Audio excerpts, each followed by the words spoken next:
You mentioned for the Chinese Communist Party, fighting corruption is a matter of life and death. Yes. Why is it a matter of survival for the party? Why is it that critical? Because the corruption has become so widespread and it's really damaged the reputation of the party and damaged the credibility of the party.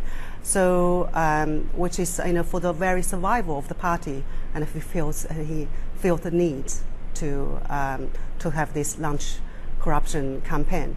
I think that William, I totally agree. That's that's lack of rule of law, and also I just think the current political structure and being in place for so long, no change, has become a really rich breeding ground for corruption. But I still think it's hard to generalize or quantify because there are four types of government officials who are not corrupt.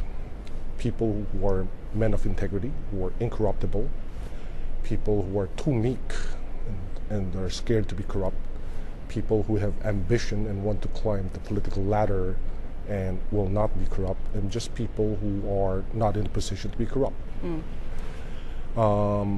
If you look at the other third world countries, corruption in urban and rural areas is widespread, right? Like in some countries, in third world countries, the corruption, even when you arrive at the airport, the customs officials, the immigration officials would be stealing your stuff right in front of you, right? But you don't see that in China. You don't see that happening at the Beijing airport, at the Shanghai airport, right? I think corruption in urban areas is more restrained compared with rural areas.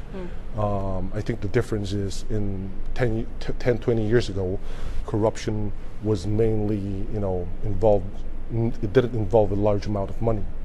But today, corruption, from one deal, they would be able to walk away with, 10 million, 100 million. So I think the amount involved is much bigger. I think that's the difference.